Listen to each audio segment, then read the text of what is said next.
Is this some kind of joke? What do you hope to achieve with this? Why not enjoy sleeping outdoors? From the phone, I could hear my mother-in-law Kathy's mocking voice. How could she drag her grandson into such a mess? I sighed inwardly. Fine, we'd just go home. But Kathy was about to face an ordeal she never expected. My name is Meg. I'm 37 years old and work at a very ordinary company. Tom, my husband, and I have been married for 12 years now. Time flies. I first met Tom in our university club. We used to hang out a lot, but we were just friends and never dated. After graduation, we reunited at a club gathering. From there, we started talking more often and eventually began dating.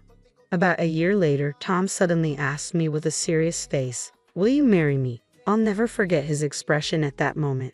So we got married, and soon after, our lovely son Mike was born. Mike is an active and a bit mischievous boy, but he's genuinely good-hearted. He excels at school and is especially passionate about baseball. He's been playing on a local youth baseball team since he was young, swinging his bat every day, rain or shine. Thanks to Mike's performance, his team often wins, and everyone says he's amazing. Tom and I always cheer for him at his games, clapping and shouting, "Hey, Mom and Dad, did you see today's game? How was it?" Of course, we wouldn't miss it. That home run was incredible. The game shifted the moment you hit it. Thanks. Look forward to even more impressive plays, Mike says with a grin. Then he heads to the yard to practice swings after dinner. His dedication is truly inspiring. He's always been committed, even when he was in the swimming club before baseball, practicing tirelessly despite his struggles. I hold a somewhat senior position at my company and try to embrace the same attitude of perseverance that Mike displays.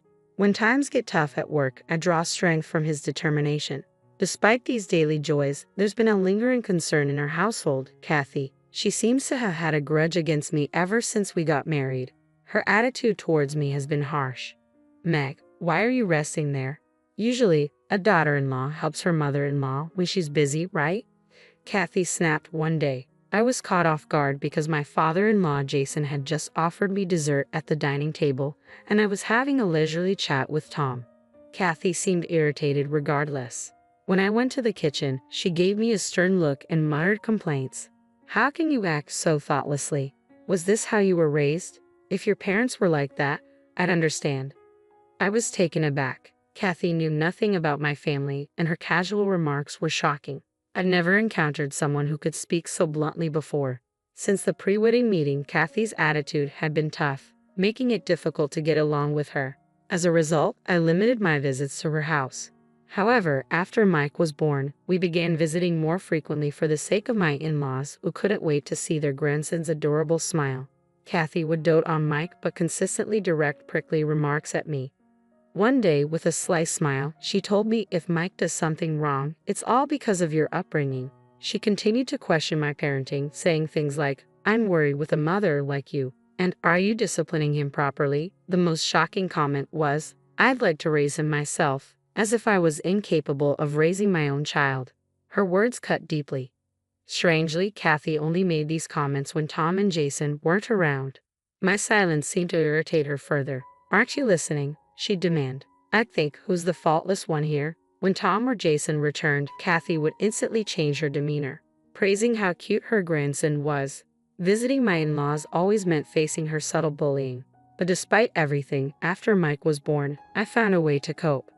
I felt stronger as I focused on Mike's milestones, my work, and daily events.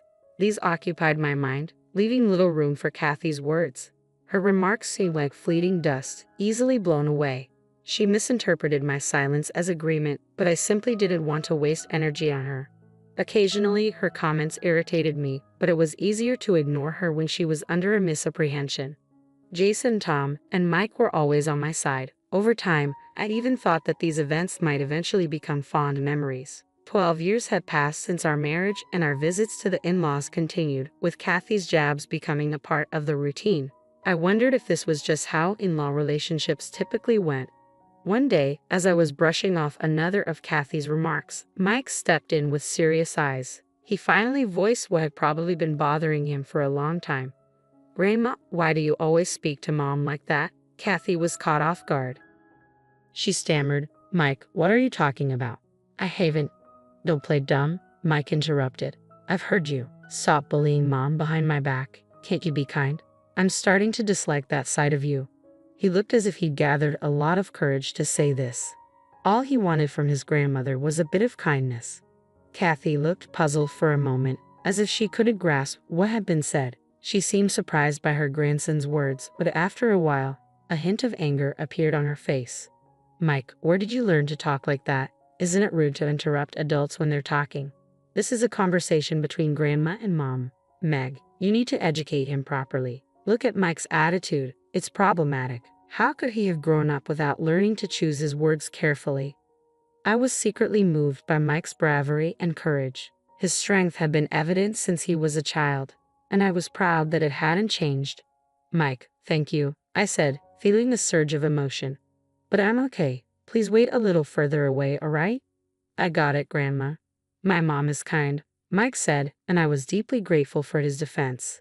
Kathy's words no longer held any weight for me, but I didn't want Mike to face any further hostility. At that moment, Tom, summoned by Mike, appeared with a concerned expression. What's going on? Why is everyone so tense? Kathy, slightly startled by Tom's arrival, replied weakly, Oh, it's nothing. I was just talking with Meg. Anyway, I'll make some dessert. She hurriedly retreated to the kitchen. After Kathy left the room, Tom turned to me, asking, Are you okay? Mike spoke up suddenly. Mom is being bullied by Grandma.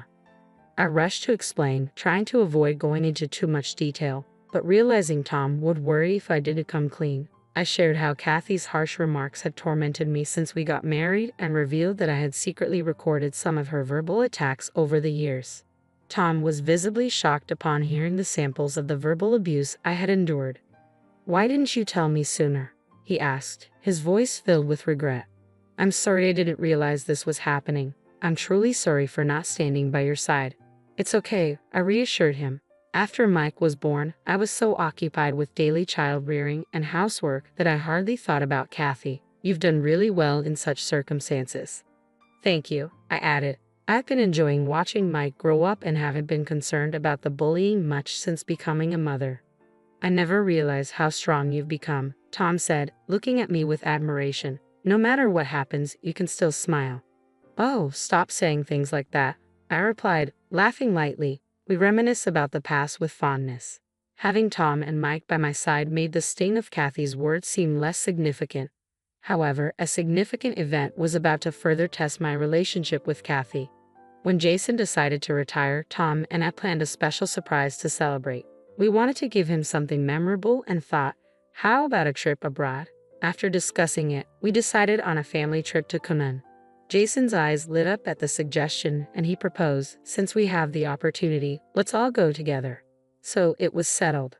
Our family of 3, along with my in-laws, would travel to Kunun. It would be the first time for both families to travel abroad. Tom was a bit concerned and asked, considering my mother is coming too, are you sure it will be okay? I reassured him, saying, if we manage our time well and do activities separately when needed, it will be fine. We'll have a fun trip. In reality, I hope to spend minimal time alone with Kathy and, above all, to ride the positive vibe of the trip to create good memories. I was taken aback by Kathy's enthusiasm while planning the trip. She was incredibly excited, pulling out brochures and constantly suggesting places to visit. I questioned whether it was appropriate for her to make so many decisions about a trip that was meant to celebrate Jason. Jason, the true guest of honor, was genuinely kind and smiled at his wife's enthusiasm, doing his best to accommodate her wishes. Seeing his supportive attitude, I decided to respect his feelings as well. On the day of the trip, we woke up early, filled with anticipation, and headed to my in-laws' house. Good morning, Dad and Mom. Please get in the car, I said cheerfully. Jason responded with a big smile. Thank you for today.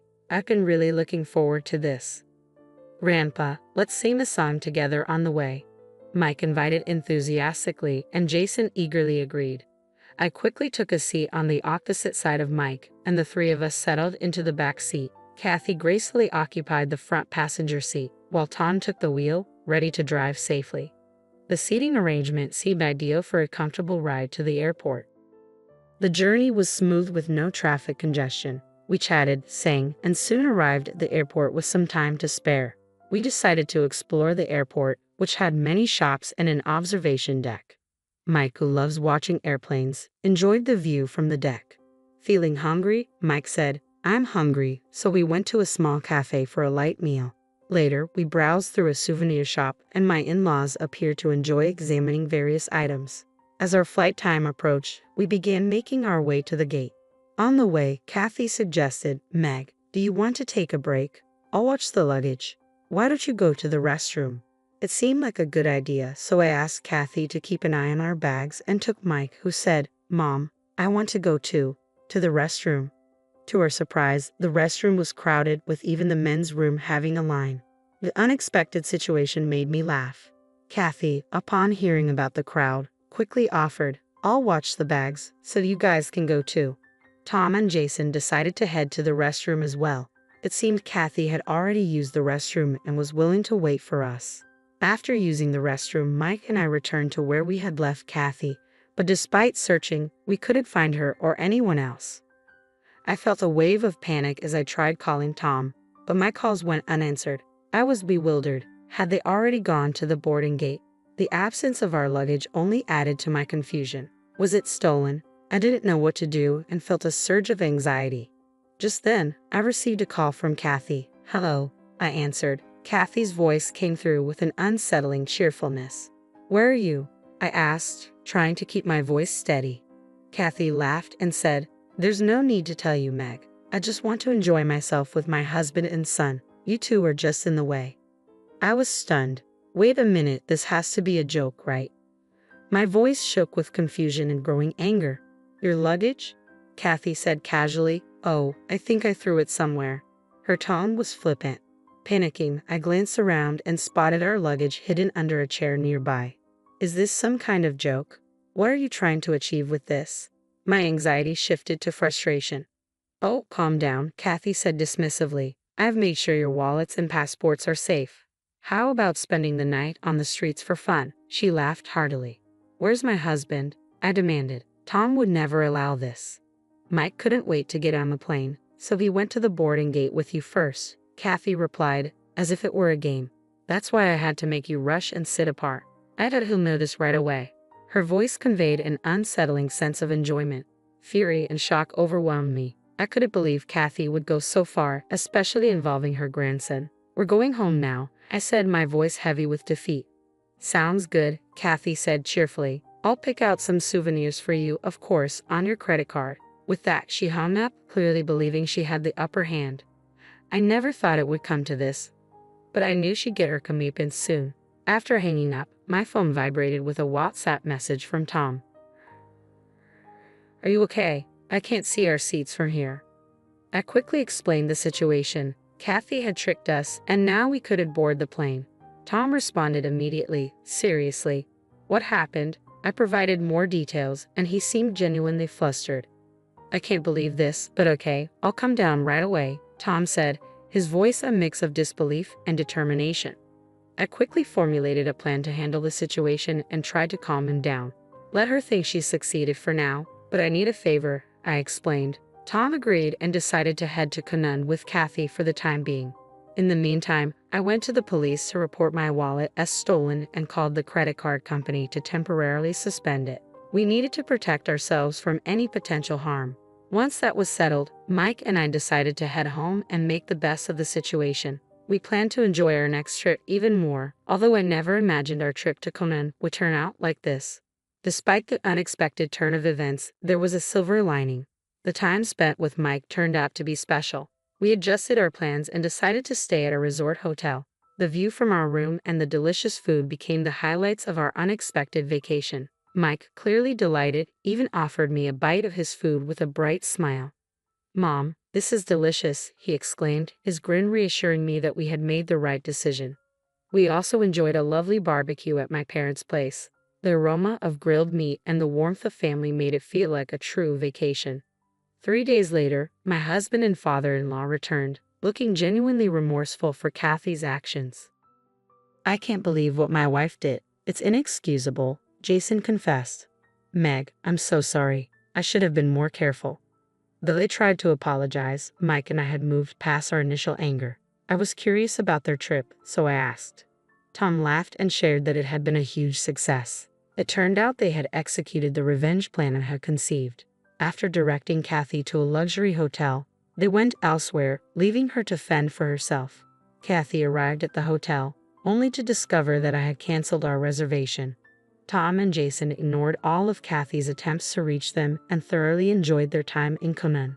When Mike asked excitedly if it had been fun with Grandpa, Tom smiled and replied, "Yes, but next time, let's all go together."